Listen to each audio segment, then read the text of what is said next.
Kakalapati lang, wala na akong masabi. Lupit na mga ibon, talaga niyang kalapati. Siya ay nakakabilib, taong mapagkumbaba. Kilalang kilala niyo, punong ministro. Mga kamigo, so ako na yung nagpalipad ng mga lalaki natin kanina, mga kalapate. O tingnan nyo, may bihag na naman, ayan, isang dagit na naman, kulay pula singsing. Pula ba o orange? Malayo lang paningin ko. O ayan, diba? Yan yung mga nangyayari dito. Minsan si Kokoy nakakapagpapasok ng mga dagit natin dito, yan mga kaamiga. Yan, tulad yan ngayon, may dagit na naman tayo. Pero meron pa tayong babaeng hindi napapapasok dalawa. So may nakasama kanina madami Hindi natin makita kung saan gumawi madami yun, nahila yung ating mga kalapate, dalawa. So ngayon pa lang bumalik si Jet Fighter. Pero hindi ko napapangalanan Jet Fighter ito. Lagi nawawala pag Jet Fighter Okay, si Buragat yan. Si Buragat yung matay So si Buragat na tawag ko sa kanya ngayon.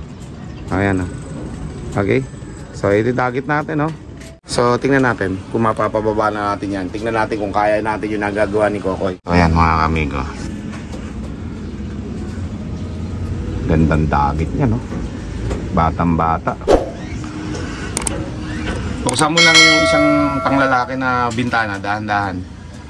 So ayan mga kamigo, at tingnan natin kung kaya nating papasukin yan dagit na yan Galing ni Kokoy magpapasok nadadali niya pero tayo hindi natin madalihan mga ganyan May gulang pa tayo isang babae, pero may dagit na naman tayo. May nagsisimula na naman tayo magkaroon ng maraming dagit mga kamiga. Okay, so tingnan natin kung yan dagit na yan ay mapapapasok natin. Yun yan, naaway siya kasi dagit Parang kamukha lang nung nadagit natin na Taiwan Mga nagbubukid mga bumababayan mga kamigo. Sigurado to mga yan, mga pasabay na hindi na nakauwi sa kanila, tapos ayan, tumutukod mga kamigo. Ganyan yung mga kalapati dito kasi uso na naman nga ang club race, diba? So yung iba hindi na kinakaya kasi malayo masyado, kaya tumutukod. Kaya ngayon pag napasama sa mga kalapating may magagandang kulungan kaya kahit hindi maganda ang kulungan, kahit maliit nga, bumababa kasi nga nauuhaw, nagugutom. Okay? Atin mukhang mabait lang hindi nga umaalis Tapit lang natin dito. So mamaya balikan natin yan, tingnan natin kung aalis dyan yan At syempre mga kaamigo, ito namang ating dagit na Taiwan Napakaganda po ngayon mga kaamigo, rumirecover na siya. At kung makikita nyo yung pakpak, puro pulbos na mga kaamigo, ganda Kanino kaya itong kalapati na to? Hanggang ngayon hindi pa nahuhugasan yung paa. Pero napakaganda po ng kalapati na to.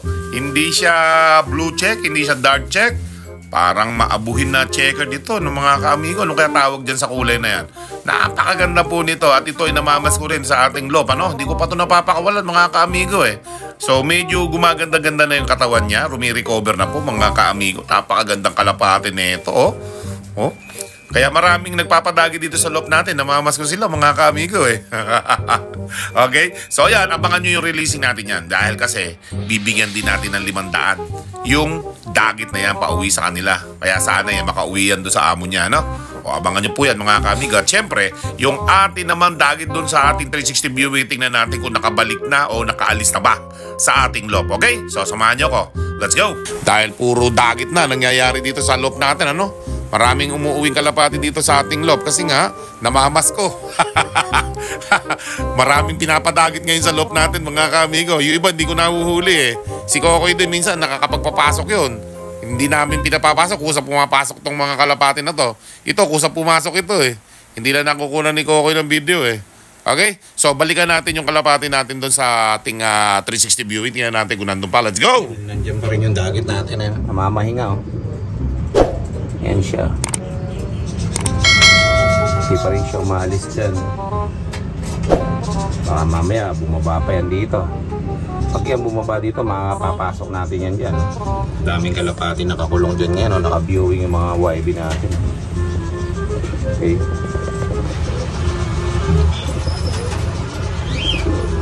Kain ka courage ng mga lalaki na bumaba dyan.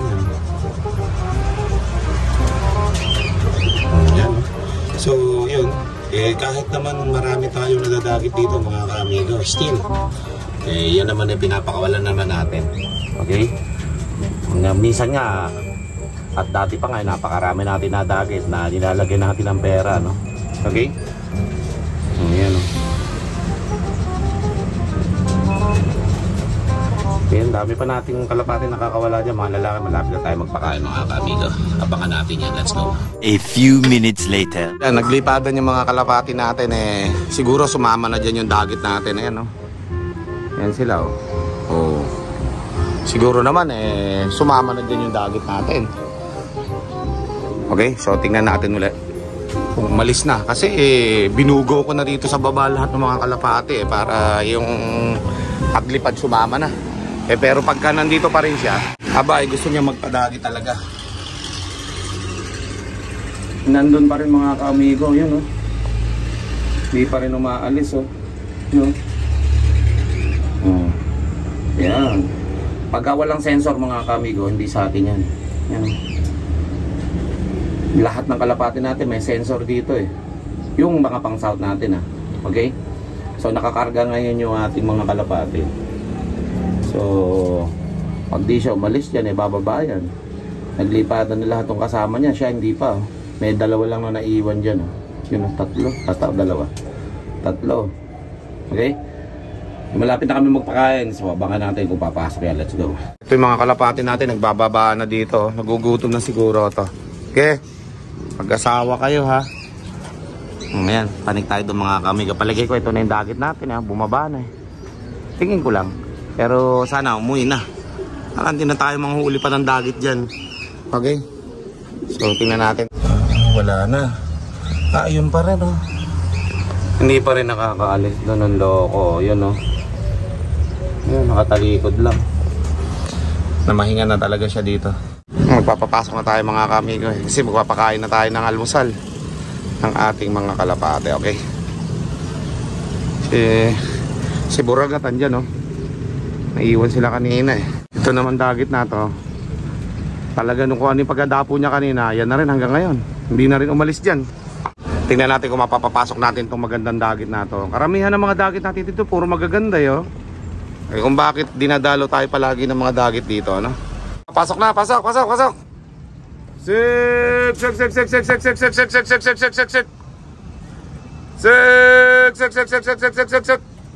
Ayan naman din umalis ng dagit natin mga kami. Ayan lang, naka-standby lang siya dyan talaga. Nakatapak lang siya kung saan siya dumating kanina. Dyan din hanggang ngayon.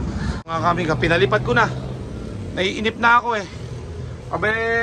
hindi na makakain sa oras yung mga kalapati natin. Tapos yung dagit pinalayas ko na yan. Hindi ko na hinuli mga ka-amigo, tayo mga kalapati natin mawawala yung oras ng kain nila.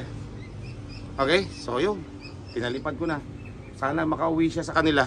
Okay, at syempre mga ka-amigo, bukas ng umaga ay luluwas na naman tayo at kukunin natin yung pinagawa nating carrier upang ma-testing natin yan, pero hindi ko madadala yung big bike natin at walang extra driver. Hanggang pinabababa ko muna itong mga YB natin. Ito yung mga bata, mga ka-amigo, So tinuturuan ko pa rin silang i-push dyan sa trapdoor natin, no?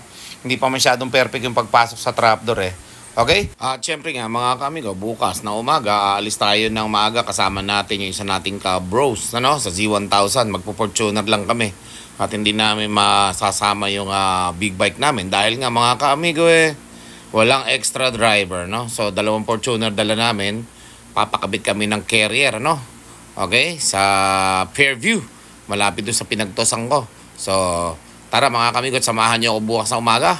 Habang pinapapasok ko itong mga YB natin, tinuturuan ko pumasok sa ating trapdoor. Okay? Let's go! Okay, so yun mga kamigot, nandito na yung kasama natin. Si Yancy. Ito yung kasama natin kukuha ng power carrier. Okay? So yan. At tayo magbo-boss Ironman daw subukan natin. So dadayo kami ng Fairview para makuha namin yung carrier na ilalagay dito. Hindi kami makapagdala ng big bike at wala naman kami extra driver. So gagawin lang natin ipapakabit na lang natin. So samahan nyo kami, let's go.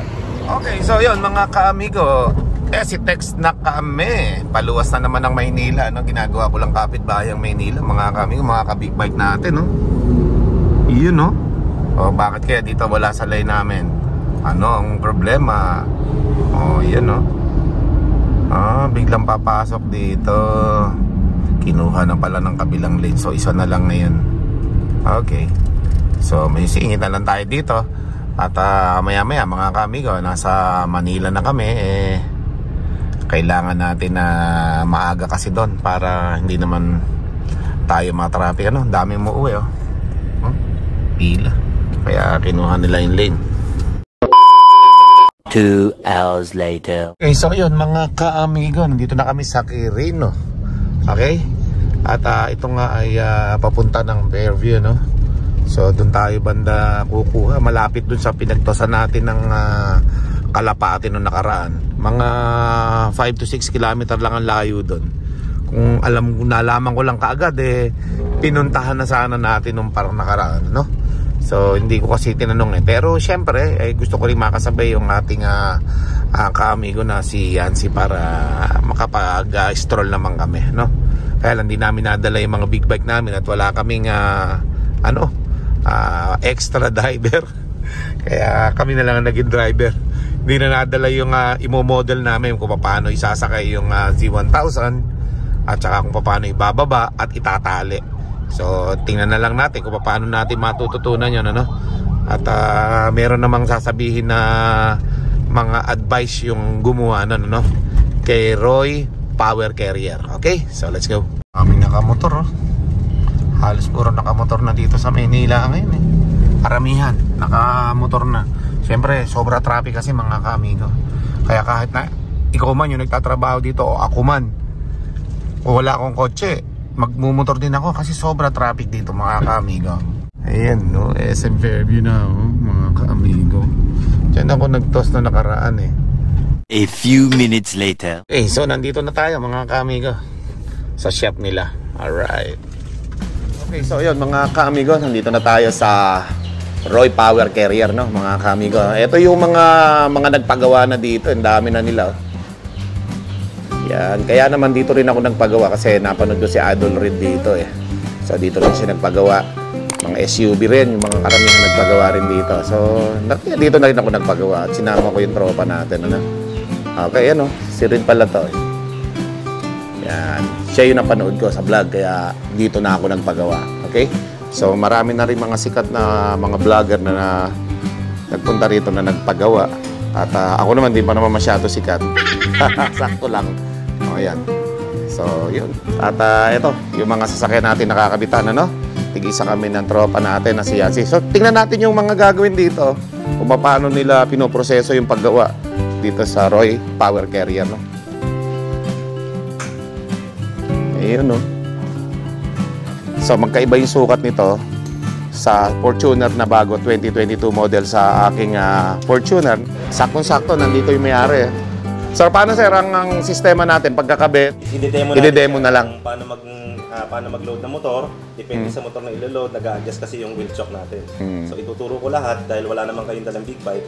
So, i-actual natin. Ayun, oh. So, ayun, mga kami, abangan natin. Pag natapos na itong dalawang sasakyan na ito, dati kailangan malaman natin yung pagsampa at pagbaba ng mga big bike natin, no? Kasi medyo mabibigat yung mga big bike namin na Z1000, 200 kilos din yun. Pero syempre mas mabigat yung mga GS na 1250. Okay? So abangan nyo po yan, magkakaroon nato si Yancy dyan, ha? BMW. Dito naman tayo sa Fortuner ko ng pangmahinang nilalang. Tatanggalin muna nila itong toits natin kasi pinakabitan ko ito ng anti-bangga, Kaya natatakot yung mga bumubuntot dyan. Kaya ngayon, tatanggalin nila yan, ikakabit nila yung bago nating pinagawa na Roy Power Carrier. Okay? Ito na yung finished product, mga ka-amigo. Yan. Okay? Yan ang makita mo. Tapos may free pa kami na ganito, natali nga. Sana all. Para sa ating big bike, ano? So, dami na nagpagawa dito, mga ka-amigo. Saktong-sakto. Meron tayong sticker, Maglagay na tayo ng sticker natin dito, mga ka-amigo. Baka lagyan pa ng iba, lagyan na natin. Okay, so dahil marami na rin nagbigay dito ng sticker, siyempre nagbigay na rin tayo ng sticker natin, Ayan, although kakaiba yung ating content na ginagawa, siyempre meron na rin tayong ginagamit na big bike. Kaya naman, ito, sa susunod na mga paggawa natin ng sticker, may kasama ng big bike si 4 dyan. O, yan mga ka-amigo. O, subscribe na kayo. At sa mga nagpunta rito, yan o, dami. Sa mga gusto magpagawa ng Roy Power Carrier, ayan po mga ka-amigo. Okay, at siyempre, binigyan na rin natin si boss ng ng mga sticker. Mga sticker para doon sa mga bata niya na yun na gumagawa. Ayan, okay, so abangan natin yung pag-install nila, paggawa nila, at saka yung pagdidemo kasi, kailangan pa naming malaman. Let's go! O ayan mga kamigo, natapos din natanggalin yung ating nilagay dito ng tow hitch, no? So medyo matagal-tagal na rin to. Baka may gustong bumili, ayan pwede yan. Model ng Fortuner 2018. Mga kamigo, tapos na, At ngayon, ilalagay na nila yung carrier. O ayan, saktong-sakto, nandito na sila. Ayun Umpisahan na natin dito. Kay Bro Yancy.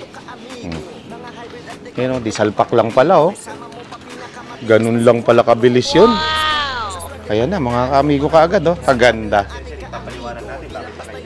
Wow. Kitang-kita, mga kamigo. Ganda. Sir, medyo may kahigatan. So, kaya naman ng isang tao i-load. Pag i-load mo siya ng isang tao, i-puzzle mo siya, sir. Tanggalin mo muna yung ladder. Okay, sige. So, kasi pag tinanggal mo yung ladder, malinis siya sa timbang. So, kaya na buhatin lang siya. So, ito naman, shoot mo lang, sir. Shoot, sinalpak lang. Pag dumikit, sagad na yun, sir. May bolt tayo tagusan, naka-convert sa carrier. Para walang hulog. May anti-vibration tayo, sir. Para pag nagba-vibrate, nalulugod dito. Ayos. Ito, sir, tagusan ko, sir. Tinanggal na yun, Yung pala kadugtong nun. Ayan, Ngayon, sir, medyo tataas pa to kasi mababa din. Ngayon, sir, nakita mo sa video, kung naka-elevated yung parking mo, pwede mong sa labas ka mag-load, halos papantay siya. Mas madaling mag-load. Madaling mag-load, Ngayon, sir, pag ito sir yung tuturo ko, depende sa motor na i-load. Sir, napansin mo, sir, may butas tayo, papasok, palabas. So, pwedeng scooter, liliit yung gulong. A-adjust tayo palayo, pwede ka mag-load na mas malaking gulong, yung mga dirt bike. Mas malaki kasi diameter nun, sir, 19 yun.